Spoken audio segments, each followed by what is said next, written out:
Hey, I finally got around to putting together the video Tina and I made in the Combine on August 29th. These are the different ways in which you can get a hold of Tina directly. We talked about a lot of things, but we didn't do video on everything. We didn't cover everyone's questions and concerns, so if there are things that you would like to ask her directly or bring up with her directly, these are the ways to get a hold of her. She's looking to have those conversations. She wants you to reach out to her, so please look her up if you have something that we didn't touch base with on the video, and I hope you enjoy. We had a lot of fun making it. I really enjoyed the time we spent together and really appreciated her coming and spending a good chunk of the morning with me in the Combine so that we could have those conversations. Hi, I'm Tina, and I'm with Meg. Hi, we're Megs. We're hanging out in the Combine and we are talking about questions and concerns that other people in the ag community have voiced since there's a leadership race going on. So we're gonna do some video. I thought that'd be the best way to get answers out to everybody and not just reply to each individual, because I only have so much free time.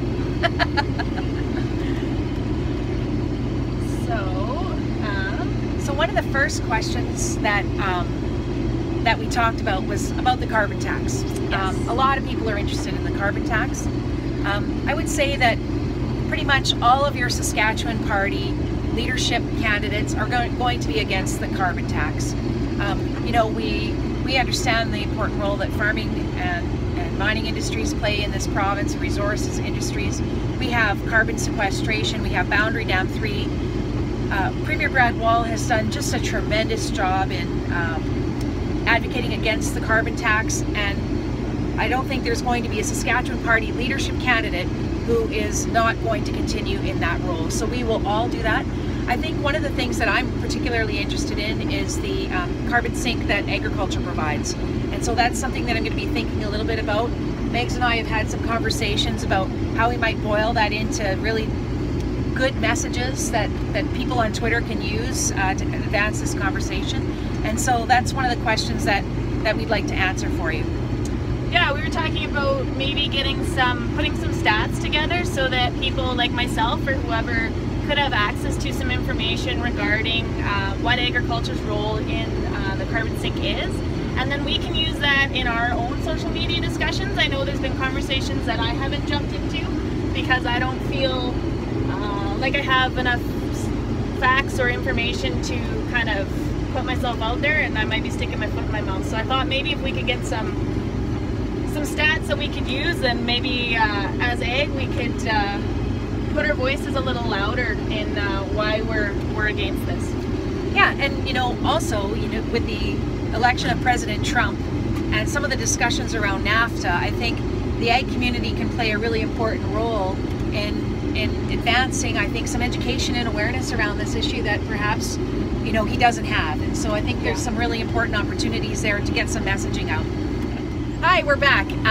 One other question that was asked by folks was about the pasture lands, and so I want to address a little bit of that here. My understanding of the pasture lands in conversations with the Minister of Agriculture is that they will first be offered to individuals who are using the pasture land, and so far my understanding is that that's who has been buying up pasture land. So they're not being bought up by big farms and being turned into cropland. They are, generally speaking, being purchased by people who have been using them for grazing, and they continue to be used as pasture, as grasslands, pardon me.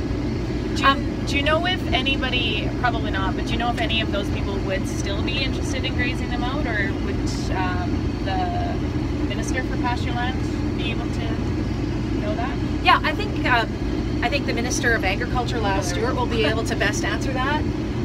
And he's certainly very good about it, but we have had some conversations about this because I have heard from people who've been interested in buying some of those lands, and he has shared with me that the first right of refusal really goes to the people who've been using them, which I think might be good news for those folks.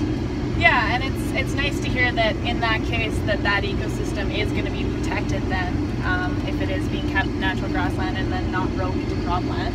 Yeah. So maybe anyone who is interested in reach out to the agricultural minister if you're interested in learning more about the dissolvement of the provincial crop pasture land. Is there, because I don't know, do you know if there's a set date that that's all going to have taken place? No, I don't have that date with me, but I can find out and I can get back to you, Megs, and you can tweet it out, or I'll tweet it out even later. Sure.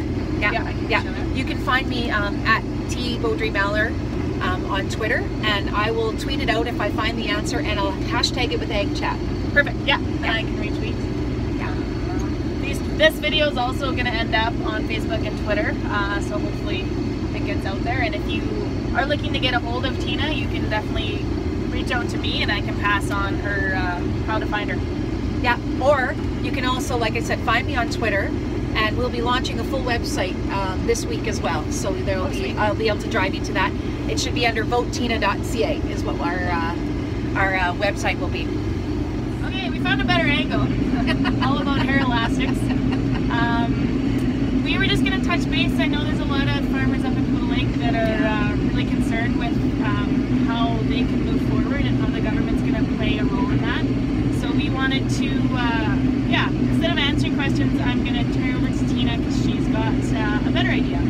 So I have reached out to a couple of people in the agricultural community, and specifically, I hope you don't mind if I mention your name, Louise, but I had spoken to you a little bit about this, and you had mentioned that there's a lot of people out in the Lakes area who are concerned, and so we have talked a little bit, and I intend to go out to the Quill Lakes area after harvest, and I'm hoping that when I come out I can hear from residents in the area and get a sense of what you'd like to see done.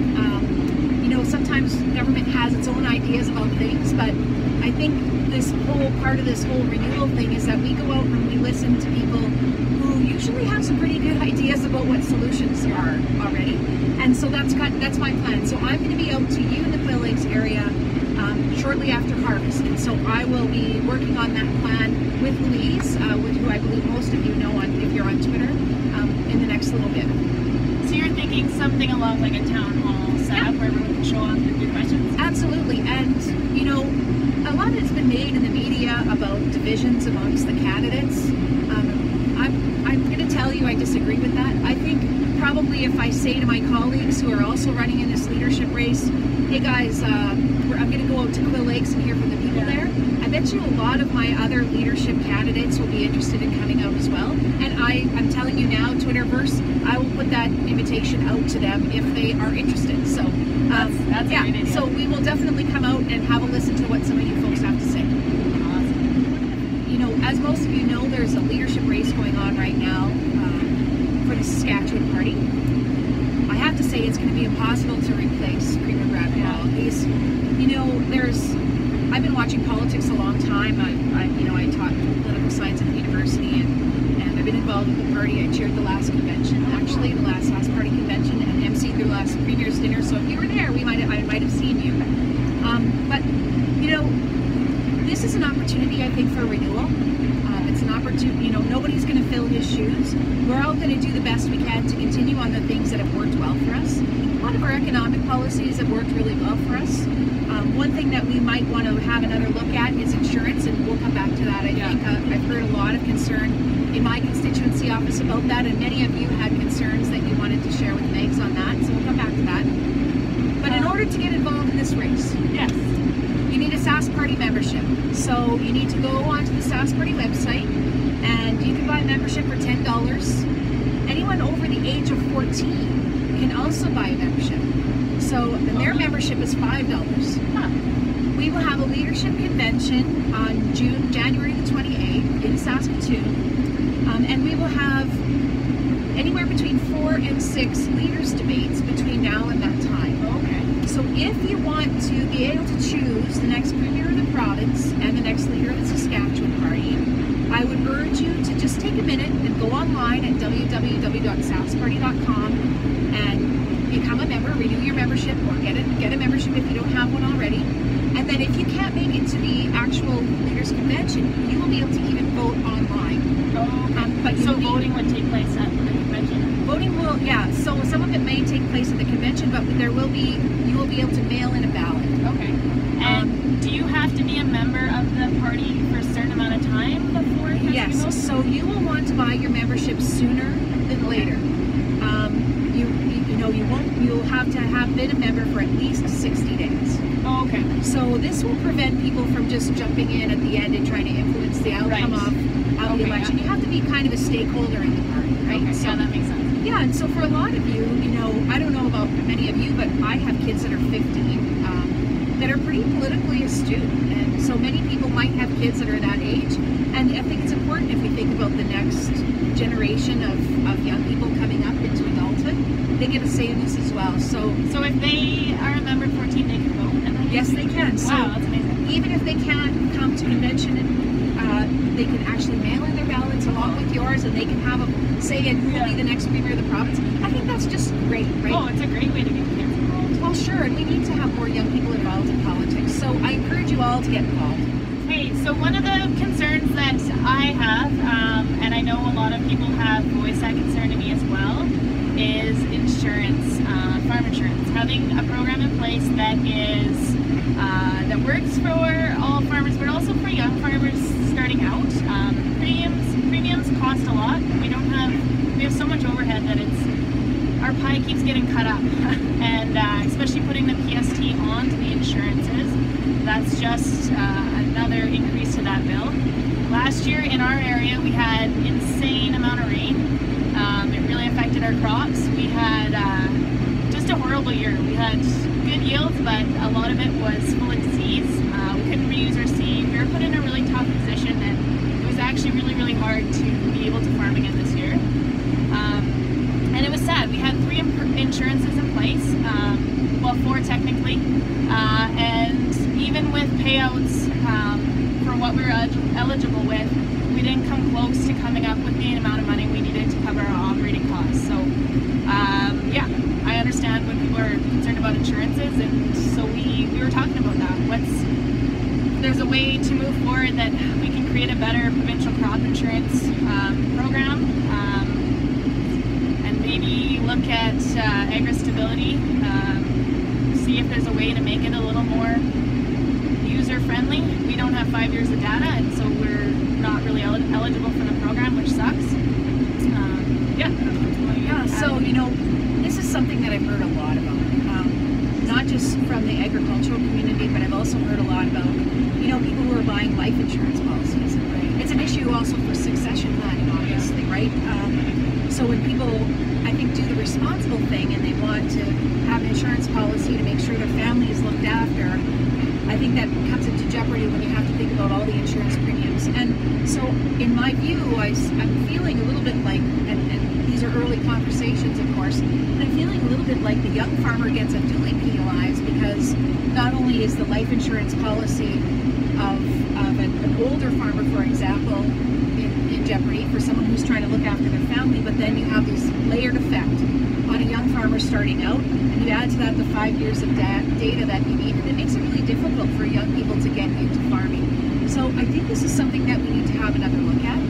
The Saskatchewan Party has always been about keeping young people in the province, and this is something that perhaps we need to relook at as a party, and certainly is something that is on my radar as we go forward. So I'd like to hear more about this issue. I am very much considering how we might decide to address this going forward. Do we need to scale it all back? That's an option. We're a party that has always said if we've done something that we think is wrong, that we will say we made a mistake here and we need to rethink this. And so I'm very, very open to that. One of the things I do have to be mindful of, though, is we do need to balance the budget. And we need to move towards a balanced budget. So we need to think about, if we roll back the piece on insurance, where will we get the money from? Right. So we need to think about other areas where we might be able to clean up, perhaps, on the costing side of government or the expense side of government that will make up the difference. And so that's one of the things that I'm thinking about right now. So if you guys have ideas, I know we all have ideas, on what you would like to see with farm insurance programs or anything in regards, you can pass them on to me and I'll get them to Tina, or you can contact Tina directly. She's going to have a website that gets set up and is rolling soon. What was it at? VoteTina.ca, but also I'm on Twitter at T Beaudry-Mellor. And if you follow Megs and I today, I'm sure you'll be able to find me easily, pretty easily anyway. Yeah. I also have a Facebook page for Tina Beaudry-Mellor, so in any of those places you can contact me. I had some farmers voice some concerns about they're not feeling safe. It kind of feels like the rural communities have been targeted for thefts and increase in crime rate and stuff. It's really hard when you're in harvest. You've got vehicles everywhere. They've got keys in them, stuff like that.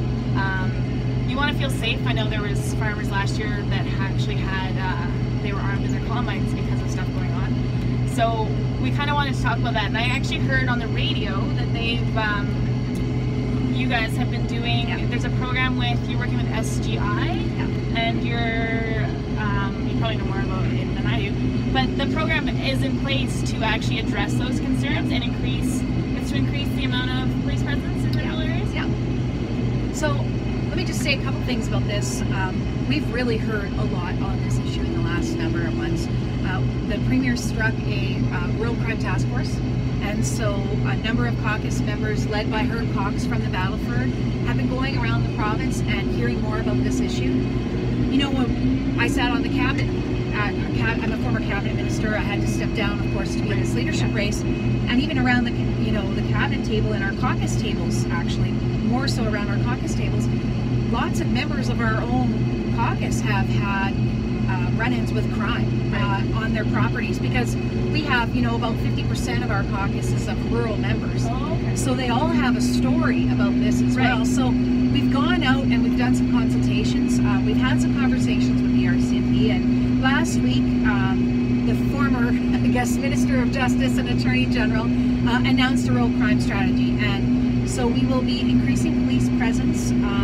We are trying to respond to this issue because a lot of it is property crime, but with property crime comes the potential for other kinds of crime as well. And so we've heard you, and we are responding to this, and I'm really proud of the work under the leadership of Premier Brad Wall, and particularly the group around Herb Cox and his team that have been going around. Lori Carr was on that team from Estevan and a number of others. So this is rolling out. There's quite a bit of money attached to it as well. Yeah, so I this think is something like, great that SGI has jumped in. I mean, it makes sense on their end, right? It's going to lower claims. Exactly. So, exactly. It's great. So this is a good thing. I don't know if you guys have noticed two different hats going on.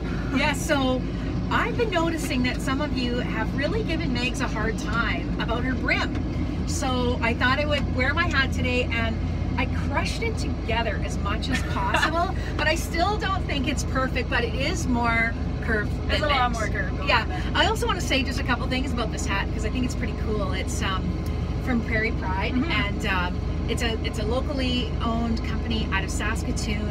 They create all kinds of Prairie Proud merchandise and hats, and they actually donate a whole bunch of their proceeds back to charities. And so they talk about what it's like to be on the prairies, and they make people feel proud about being on the prairies, and they donate proceeds in, as I understand it, some of those proceeds go towards things like the Children's Hospital Foundation. So I think it's just a great local entrepreneurial story. It's about being proud of where you're from, and it's about being proud of from the prairies. And so I wanted to wear my hat, and I hope I got the curve right. So yeah, you guys can be the judge of that. Whoa, whose curve's better?